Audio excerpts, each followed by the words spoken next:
Hi friends, ಎಲ್ಲರೂ ಹೇಗಿದ್ದೀರಾ? ಚೆರಿಯ ಮನೆ ಇನ್ಫಾರ್ಮೇಷನ್ ಡೆಸ್ಕ್ ಯೂಟ್ಯೂಬ್ ಚಾನಲ್ ಕಡೆಯಿಂದ ಪ್ರೀತಿಯ ಸ್ವಾಗತ. ಸ್ನೇಹಿತರೆ, ಇಂದು ಹಳ್ಳಿಗಳಲ್ಲಿ ರೈತರು ತಮ್ಮ ಮೂಲ ವೃತ್ತಿ ವ್ಯವಸಾಯದ ಬಗ್ಗೆ ಆಸಕ್ತಿಯನ್ನು ಕಳೆದುಕೊಳ್ತಾ ಇರತಕ್ಕಂತಹ ಸಂದರ್ಭದಲ್ಲಿ ಬಹಳಷ್ಟು ರೈತರು ಗದ್ದೆ, ಹೊಲ, ತೋಟಗಳಲ್ಲಿ ಶ್ರಮವಹಿಸಿ ಕೆಲಸವನ್ನು ಮಾಡಿ ಕೃಷಿಯಲ್ಲಿ ಪ್ರಗತಿಯನ್ನು ಸಾಧಿಸ್ತಾ ಇದ್ದಾರೆ. ಫ್ರೆಂಡ್ಸ್, ನಾವಿಂದು ವಿಡಿಯೋ ಮಾಡ್ತಾ ಇರೋದು ಮಳೆ ಕಡಿಮೆ ಪ್ರಮಾಣದಲ್ಲಿ ಬೀಳುವ ಅಪ್ಪಟ ಬಯಲು ಪ್ರದೇಶದಲ್ಲಿ, ಹಾಗೆಯೇ ಹೊಲಗಳಲ್ಲಿ ಜೋಳ, ಸಿಹಿಗೆಣಸು, ಶುಂಠಿ ಇನ್ನೂ ಮುಂತಾದ ಅಲ್ಪಾವಧಿ ಬೆಳೆಯನ್ನು ಬೆಳೆಯುತ್ತಿದ್ದಂತಹ ಹೊಲದಲ್ಲಿ ಮಲೆನಾಡು ಪ್ರದೇಶಗಳಲ್ಲಿ ಬೆಳೆಯುವಂತಹ ಕಾಫಿ, ಅಡಿಕೆ, ಏಲಕ್ಕಿ, ಬಟರ್ ಫ್ರೂಟ್ ಇನ್ನೂ ಮುಂತಾದ ತೋಟದ ಬೆಳೆಯನ್ನು ಬೆಳೀತಾ ಇರತಕ್ಕಂಥದರ ಜೊತೆಯಲ್ಲಿ ಸಫೋಟ, ಕಿತ್ತಲೆ, ನಿಂಬೆ ಇನ್ನೂ ಮುಂತಾದ ಹಣ್ಣಿನ ಗಿಡಗಳನ್ನು ಬೆಳೆದು ಯಶಸ್ಸನ್ನು ಗಳಿಸ್ತಾ ಇರತಕ್ಕಂತಹ ಸಾಧಕ ರೈತ ಮತ್ತು ಸಮಾಜ ಸೇವಕನ ಕೃಷಿ ಕಾಯಕದ ಬಗ್ಗೆ. ಫ್ರೆಂಡ್ಸ್, ಈ ಸಾಧಕ ಕೃಷಿಕರ ಹೆಸರು HR ಉದಯ್ ಕುಮಾರ್ ಅಂತ. ಕುಶಾಲನಗರ ತಾಲೂಕಿನ ತೊರೆನೂರು ಸಮೀಪದ ಬಸಿರುಗುಪ್ಪೆ ಗ್ರಾಮದವರಾದ ಉದಯ್ ಕುಮಾರ್ ಅವರು ಅವರ ತಂದೆಯಂತೆ ಅಪ್ಪಟ ಕೃಷಿಕರಾಗಿದ್ದಾರೆ. ಕುಶಾಲನಗರ ತಾಲೂಕಿಗೆ ಸೇರಿದ ಬಹುತೇಕ ಗ್ರಾಮಗಳು ಬಯಲು ಪ್ರದೇಶವಾಗಿದ್ದು, ವಾರ್ಷಿಕ ಮಳೆಯ ಪ್ರಮಾಣ ಸಹ ತೀರಾ ಕಡಿಮೆ ಆಗಿರೋದ್ರಿಂದ ಈ ವ್ಯಾಪ್ತಿಯ ವಾತಾವರಣಕ್ಕೆ ಅನುಗುಣವಾಗಿ ಜೋಳ, ಸಿಹಿಗೆಣಸು, ಶುಂಠಿ, ಸುವರ್ಣಗೆಡ್ಡೆ ಇನ್ನೂ ಮುಂತಾದ ಅಲ್ಪಾವಧಿಯ ಬೆಳೆಗಳನ್ನು ಬೆಳೀತಾರೆ. ಆದರೆ ಉದಯ್ ಕುಮಾರ್ ಅವರು ತಮಗೆ ಸೇರಿದ 8 ಎಕರೆ ಹೊಲದಲ್ಲಿ ಅಡಿಕೆ, ತೆಂಗು, ಕಾಫಿ, ಏಲಕ್ಕಿ, ಬಟರ್ ಫ್ರೂಟ್, ಸಪೋಟ ಇನ್ನೂ ಮುಂತಾದ ಮಲೆನಾಡು ಪ್ರದೇಶಗಳಲ್ಲಿ ಬೆಳೆಯುವಂತಹ ಬೆಳೆಗಳನ್ನು ಬೆಳೆದು ಹಿಂದೆ ಅಪ್ಪಟ ಬಯಲಿನಿಂದ ಕೂಡಿದ್ದ ಹೊಲವನ್ನು ಈಗ ತೋಟವನ್ನಾಗಿಸಿ ಹಚ್ಚ ಹಸಿರನ್ನಾಗಿಸಿದ್ದಾರೆ. ಸ್ವಾಭಾವಿಕವಾಗಿ ತೋಟಗಳಲ್ಲಿ ನೀರು ಹರಿಯುವಂತೆ ಮಾಡಿರೋ ಮೂಲಕ ಅಚ್ಚರಿಯನ್ನು ಮೂಡಿಸಿದ್ದಾರೆ. ಫ್ರೆಂಡ್ಸ್, ಉದಯ್ ಕುಮಾರ್ ಅವರು ತೋಟದಲ್ಲಿ 3 ಕೊಳವೆ ಬಾವಿಯನ್ನು ಕೂರಿಸಿ ಈ ಮೂಲಕ ನೀರಾವರಿ ವ್ಯವಸ್ಥೆಯನ್ನು ಮಾಡಿಕೊಂಡಿದ್ದಾರೆ. ಬೇಸಿಗೆಯಲ್ಲಿ ತೋಟದ ಬೆಳೆಗೆ ನೀರು ಹಾಯಿಸೋದ್ರಿಂದ ತೋಟದಲ್ಲಿ ನೀರಿನ ತೇವಾಂಶ ಸಂಗ್ರಹವಾಗೋ ಜೊತೆಯಲ್ಲಿ ಮಳೆಗಾಲದಲ್ಲಿ ಬೀಳುವ ಮಳೆಯ ನೀರು ಸೇರಿಕೊಳ್ಳೋದ್ರಿಂದ ತೋಟದ ಮಧ್ಯದಲ್ಲಿ ಕೊಲ್ಲಿಯಲ್ಲಿ ನೀರು ಬೇಸಿಗೆಯಲ್ಲೂ ಹರಿಯುವಂತೆ ಮಾಡಿದ್ದಾರೆ. ಇದರಿಂದ ಈಗ ತೋಟ ಸಂಪೂರ್ಣವಾಗಿ ತಂಪಿನಿಂದ ಕೂಡಿದೆ. ಕಾಫಿ ತೋಟದ ನಡುವೆ ಸಪೋಟ ಮತ್ತು ಬಟರ್ ಫ್ರೂಟ್ ಬೆಳೆದಿರುವ ಉದಯ್ ಕುಮಾರ್ ಅಡಿಕೆ, ತೆಂಗು ನಡುವೆ ಕಾಫಿ, ಸಪೋಟ, ಕಿತ್ತಲೆ, ನಿಂಬೆ, ದಾಳಿಂಬೆ, ಡ್ರ್ಯಾಗನ್ ಫ್ರೂಟ್ ಇನ್ನೂ ಮುಂತಾದ ಹಣ್ಣಿನ ಗಿಡಗಳನ್ನು ಬೆಳೆದಿದ್ದಾರೆ. ಇದರ ಜೊತೆಯಲ್ಲಿ ಮೀನು ಕೃಷಿಯನ್ನು ಮಾಡ್ತಾ ಇರುವಂತಹ ಉದಯ್ ಕುಮಾರ್ ಕೆರೆಯನ್ನು ನಿರ್ಮಿಸಿ ಮೀನು ಮರಿಗಳನ್ನು ಬಿಟ್ಟಿದ್ದು, ಪಕ್ಷಿಗಳು ಕೆರೆಯಲ್ಲಿ ಬಿಟ್ಟಿರುವ ಮೀನುಗಳ ರಕ್ಷಣೆಗಾಗಿ ಕೆರೆಯ ಸುತ್ತ ಹಾಗೆಯೇ ಮೇಲ್ಭಾಗಕ್ಕೆ ಬಲೆಯನ್ನು ಅಳವಡಿಸಿದ್ದಾರೆ. ಮನೆಯ ಮುಂಭಾಗದ ಆವರಣದಲ್ಲಿ ಸುಂದರವಾದಂತಹ ಹೂವಿನ ತೋಟವನ್ನು ನಿರ್ಮಿಸಿದ್ದಾರೆ. ಈ ಮೂಲಕ ಅವರು ನಗರ ಪ್ರದೇಶದ ಮನೆಗಳಂತೆ ಸುಂದರವನ್ನಾಗಿಸಿಕೊಂಡಿದ್ದಾರೆ. ಫ್ರೆಂಡ್ಸ್, ನಾವೀಗ ರೈತ ಹಾಗೂ ಸಮಾಜ ಸೇವಕರಾಗಿರುವ ಉದಯ್ ಕುಮಾರ್ ಅವರ ಮನೆ ತೋಟಕ್ಕೆ ಹೋಗೋಣ. ಅವರಿಂದನೇ ಮಾಹಿತಿಯನ್ನು ಪಡ್ಕೊಳ್ಳೋಣ. ಏನಂತೀರಾ? ನೀವು ರೆಡಿನಾ?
ಇದು ಹೊಸ ಗಿಡನಾ?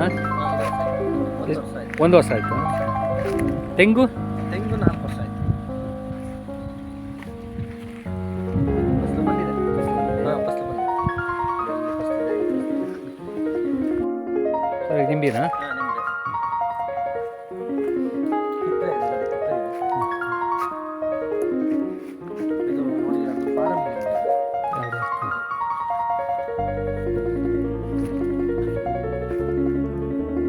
ಇದು ಕಿತ್ತಳೆನಾ? ಕಿತ್ತಳೆ. ಮತ್ತೆ ನೋಡಿ, ಗಿಡಗಳೆಲ್ಲ ಚಿಕ್ಕದಾಗಿದ್ದಾವೆ. ಇದು ಇಷ್ಟೇ ಹತ್ರ ಗಿಡದಲ್ಲಿ ಬಂದಿತ್ತು. ಇದು ಫಾರಮ್ ನಿಂಬೆ. ಹೌದು. ನೀವು ಎಷ್ಟು ಗಿಡ ಇದೆ ಸರ್ ನಿಮ್ಮದು? ಇದು ಒಂದು ನಾವು 2 ಗಿಡ ಇದೆ ಅಷ್ಟೇ. ಟ್ರಯಲ್ದು? ಟ್ರಯಲ್ಗೆ ಅಷ್ಟೇ.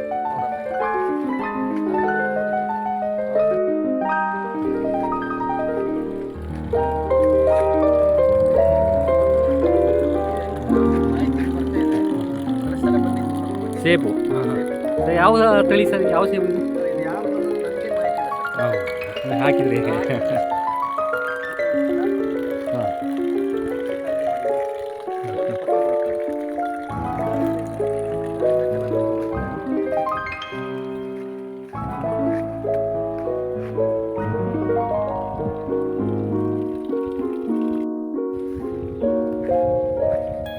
ಇದೆಲ್ಲ ವರ್ಷ ಆಗಿಲ್ಲ ಗಿಡಗಳು.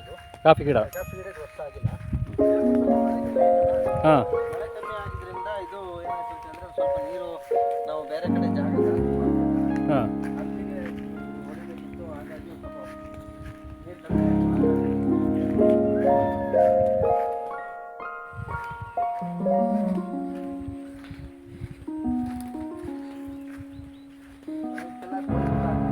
ಅದಕ್ಕೆ ಕೋಳಿ ಗೊಬ್ಬರನಾ? ಹಾಂ ಹಾಂ ಹಾಂ. ಮತ್ತೆ ಮಾಮೂಲಿ ಇದು ರಾಸಾಯನಿಕಗಳು ಹಾಕದೆ ಮಾಡ್ಲಿಕ್ಕೆ ಆಗಲ್ಲ. ಹಾಕ್ಬೋದು, ಅದು ನಮಗೆ ಸಾಧ್ಯ ಆಗ್ತಿಲ್ಲ. ಸರ್, ಈ ತೆಂಗು ತಳಿನೇ ಬೇರೆ ಏನದು? ಈ ತೆಂಗು ತಳಿ ಬೇರೆ. ಹಾಂ. ಇದು ನೋಡಿ 6 ವರ್ಷ ಆಯ್ತು. ಹಾಂ. ಈಗ ಫಸಲು ಓಪನ್ ಆಗ್ತಾ ಇದೆ. 6 ವರ್ಷ ತಳಿ? ಹಾಂ, 6 ವರ್ಷ. 6 ವರ್ಷ ಆಯ್ತು.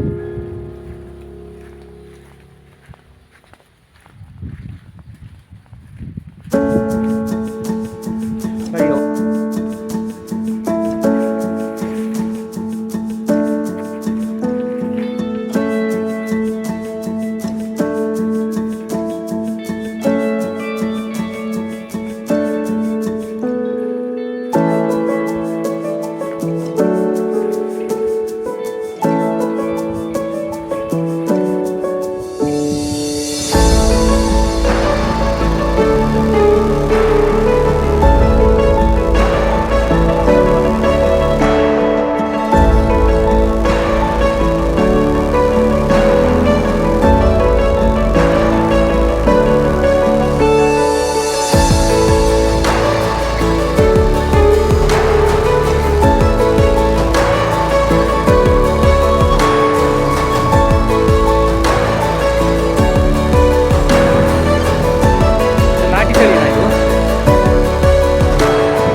ಮೂಡಿಗೆರೆ.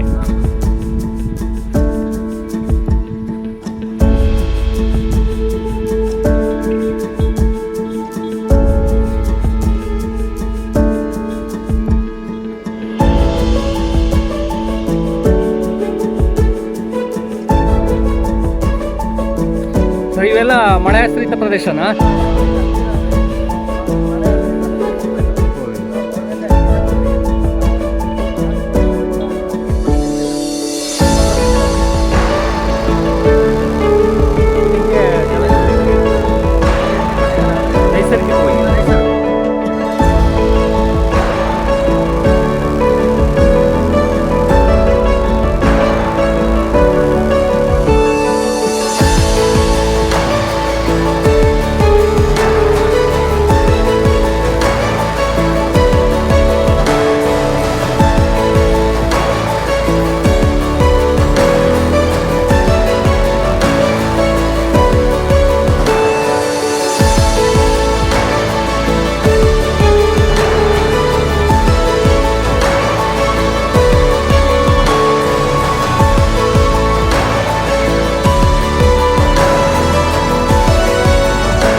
ಸರ್ ಇದೊಂದು ಡ್ರೈಲ್ಯಾಂಡ್ ಪ್ರದೇಶ ಇದು. ಹೌದು. ಇಲ್ಲಿ ಜೋಳ ಆಮೇಲೆ ಶುಂಠಿ ಬೆಳೆಯುವಂಥ ಒಂದು ಪ್ರದೇಶ. ಹೌದು.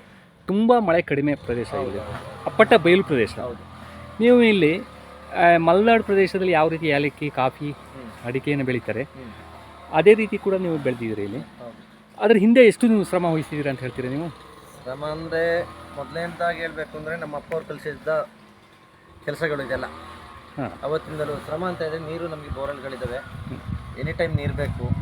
ನೀರು ಚೆನ್ನಾಗಿರೋದ್ರಿಂದ ಅದರಲ್ಲಿ ಶ್ರಮ ಇದೆ. ನಾನು ನಮ್ಮ ಮನೆಯವರೆಲ್ಲ ಸೇರಿಕೊಂಡು ಶ್ರಮ ತುಂಬ ವಹಿಸ್ತೀವಿ, ಅದು ಹೇಳುವಾಗಿಲ್ಲ. ಕೆಲಸದವ್ರು ಇಟ್ಕೊಂಡು ಶ್ರಮ ವಹಿಸ್ತಾ ಇದ್ವಿ. ಬೆಳಿಲಿಕ್ಕಾಗಲ್ಲ ಇಲ್ಲಿ ಯಾವುದೇ ಕಾರಣಕ್ಕೂ ಏಲಕ್ಕೆಲ್ಲ ಬೆಳಿಲಿಕ್ಕಾಗಲ್ಲ. ಇಲ್ಲೆಲ್ಲ ಪೂರ್ತಿ ಇತ್ತು ಇದೆಲ್ಲ. ಈ ವರ್ಷ ಮಳೆ ಇಲ್ದಿದ್ದ ಕಾರಣ ಪೂರ್ತಿ ಹೋಯ್ತು. ನನಗೆ 20 kg ವರೆಗೆ ಕಾಯಿ ಕೊಯ್ದಿದ್ದೀನಿ ಏಲಕ್ಕಿನ. ನೀರು ಕೊಡ್ತೀನಿ ನಾನು ಸಾಮಾನ್ಯ. ಈಗ ಅಡಿಕೆಗೆ ಬೇಕಾಗಿದ್ದರಿಂದ ಕಾಫಿಗೂ ಅದ್ರ ಜೊತೆಗೆ ಏಲಕ್ಕಿಗೂ ನೀರು ಕೊಟ್ಕೊಂಡು ಹೋಗ್ತೀನಿ. ಸರ್ ಇದು ಮೀನು ಸಾಕಾಣಿಕೆ ಕೆರೆನಾ ಇದು? ಹೌದು, ಮೀನು ಮತ್ತು ಕೃಷಿಗೂ ಉಪಯೋಗಿಸ್ತೀವಿ. ಕೃಷಿಗೂ ನೀರು ಬೇಕಾದಾಗ ಮೀನಿಗೂ ಆಗುತ್ತೆ. 2 in 1 ಎರಡೂ ಆಗುತ್ತೆ.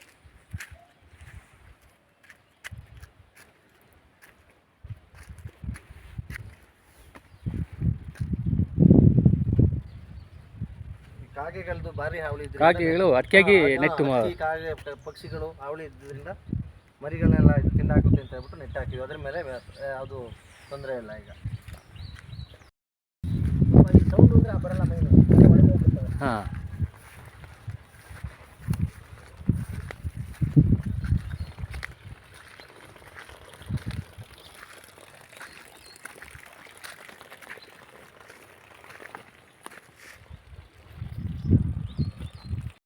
ನಮಸ್ತೆ. ನಮಸ್ಕಾರ ಸರ್. ಸರ್ ನಿಮ್ಮ ಹೆಸರು? ಉದಯ್ ಕುಮಾರ್. ಸರ್ ಇದು ಯಾವ ಊರು ಸರ್ ಇದು? ಇದು ಬಸರಿಗುಪ್ಪೆ. ಬಸರಿಗುಪ್ಪೆ ಕುಶಾಲನಗರ ತಾಲೂಕು ಬರುತ್ತೆ, ತೊರೆನೂರು ಪೋಸ್ಟ್ ಬರುತ್ತೆ.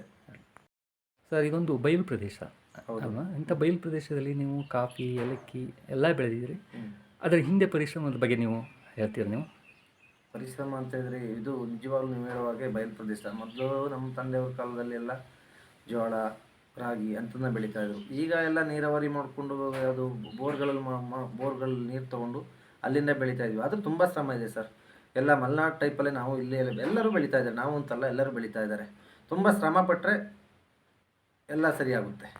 ಏನೇನು ಬೆಳೆ ಬೆಳೆದಿದ್ದೀರಾ? ಆಮೇಲೆ ಬೇರೆ ಮೀನು ಕೃಷಿನೂ ಕೂಡ ಮಾಡಿದಿರಿ, ಅದ್ರ ಬಗ್ಗೆ ಹೇಳ್ತೀರಾ? ಏನೇನು ಬೆಳೆ ಬೆಳೆದಿದ್ದೀರಾ ಅಂತ ಹೇಳಿ ಸರ್.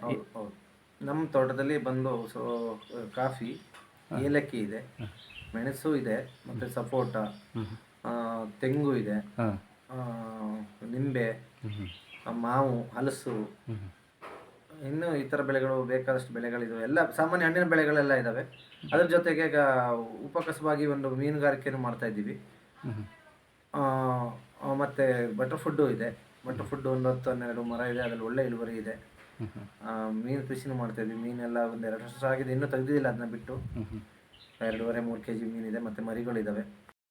ಹೇಗೆ ಖರ್ಚು ಹೇಗೆ ಬರುತ್ತೆ? ಖರ್ಚು ಎಷ್ಟಾಗುತ್ತೆ ನಿಮಗೆ? ಇದರಿಂದ ಲಾಭ ಇದೆಯಾ ಟೋಟಲಿ ಈ ನಿಮ್ಮ ಕೃಷಿ ಬಗ್ಗೆ? ಸರ್, ಲಾಭ ಅನ್ನೋದಕ್ಕಿಂತಲೂ ಖರ್ಚು ಬರುತ್ತೆ. ಖರ್ಚೇ ಜಾಸ್ತಿ ಇರುತ್ತೆ ಕೃಷಿ ಅಂತ ಹೇಳುವಾಗ. ಆದರೆ ಮನೆಯವರು ಎಲ್ಲರೂ ಸಪೋರ್ಟ್ ಮಾಡಿಕೊಂಡು ಕೆಲಸ ಮಾಡಿಕೊಂಡು, ಮನೆಯಲ್ಲಿ ನನಗೆಲ್ಲರೂ ಸಪೋರ್ಟ್ ನನ್ನ ಮಿಸ್ಸಸ್ಸು ಮತ್ತು ಮಗ ನನಗೆ ಕೃಷಿಲಿ ತುಂಬ ಸಪೋರ್ಟ್ ಮಾಡ್ತಾ ಇದ್ದಾನೆ. ಹಾಗಾಗಿ ಖರ್ಚನ್ನ ಲೆಕ್ಕ ಹಾಕ್ಕೊಂಡ್ರೆ ನಮಗೆ ಕೃಷಿಲಿ ಏನೂ ಬರೋಲ್ಲ. ನಾವು ಮನೆಯವರೇ ಕೆಲಸ ಮಾಡ್ಕೊಂಡು ಹೋದರೆ ಲಾಭದ ನಿರೀಕ್ಷೆ ಇದೆ. ರೈತರೇನು ಲಾಭ ಇಲ್ಲ ಅಂತ ಏನೂ ಹೇಳುವಾಗಿಲ್ಲ. ಎಲ್ಲ ಬೆಳೆ ಮೇಲೆ ಡಿಪೆಂಡ್ ಆಗುತ್ತೆ ಅಷ್ಟೇ. ಕೃಷಿ ಬಿಟ್ಟು ಇತರೆ ನೀವು ಚಟುವಟಿಕೆ ಯಾವುದಿದ್ದು? ಸರ್, ಇದು ಕೃಷಿನೇ ಮೈನ್ ಆಗಿರುತ್ತೆ ನಮಗೆ. ಅದರ ಜೊತೆಗೆ ಸಂಘ ಸಂಸ್ಥೆಗಳಲ್ಲಿ ಯಾವ ಸಂಸ್ಥೆಯಲ್ಲಿ ಕೆಲಸ sir, last year 23-24 Aluru Malleshwara Rotary ಅಧ್ಯಕ್ಷರಾಗಿದೆ. ಈಗ 24-25 ಝೋನಲ್ ಲೆಫ್ಟಿನೆಂಟ್ ಆಗಿದ್ದೀನಿ. ಹಾಗೆ ಸಮಾಜ ಸೇವೆಯಲ್ಲಿ ತೊಡಗಿದ್ದೀನಿ. ಹಾಗೆ ಕೆಲವೊಂದು ಸಂಸ್ಥೆಗಳಲ್ಲಿ, ಸಂಘ ಸಂಸ್ಥೆಗಳಲ್ಲಿ ಕೆಲವೊಂದು ಹುದ್ದೆಗಳಲ್ಲಿದ್ದೇನೆ. ಮತ್ತು ಅದ್ರ ಜೊತೆಗೆ ಕೃಷಿನ ಅವಲಂಬನೆ ಮಾಡಿಕೊಂಡು ಕೃಷಿ ಜೊತೆಗೆ ಜನಗಳ ಬಾಂಧವ್ಯ ಆಗಿ ಹೋಗಬೇಕು ಅಂತಂದರೆ ಸಮಾಜಮುಖಿ ಕೆಲಸಗಳನ್ನು ಮಾಡಿದರೆ ಎಲ್ಲ ಬರೀ ಕೃಷಿನೇ ಮಾಡ್ಕೊಂಡು ಹೋದರೆ ಸರಿಯಾಗಲ್ಲ. ಸರಿ ಆಗುತ್ತೆ, ಸರಿ ಆದರೂ ಜನಗಳ ಬಳಕೆ ಆಗೋದು ಸಮಾಜ ಸೇವೆ ಕೆಲಸ ಮಾಡಿದಾಗ ಒಳ್ಳೆಯದಾಗಿರುತ್ತೆ. ಫ್ರೆಂಡ್ಸ್, ವಿಡಿಯೋ ನೋಡಿದ್ರಲ್ಲ, ಹೇಗನ್ನಿಸ್ತು? ಕಮೆಂಟ್ ಮಾಡಿ, ಇಷ್ಟ ಆಗಿದ್ದರೆ ಲೈಕ್ ಮಾಡಿ, ಹಾಗೆಯೇ ನಮ್ಮ ಚಾನಲ್ಗೆ ಸಬ್ಸ್ಕ್ರೈಬ್ ಆಗೋದನ್ನು ಮರಿಬೇಡಿ. ಮುಂದಿನ ವಿಡಿಯೋದಲ್ಲಿ ಹೊಸ ಕಂಟೆಂಟನ್ನು ಹೊತ್ತು ನಿಮ್ಮ ಮುಂದೆ ಮತ್ತೆ ಬರ್ತೀವಿ. ನಮಸ್ಕಾರ, ಸಿ ಯು, ಬಾಯ್.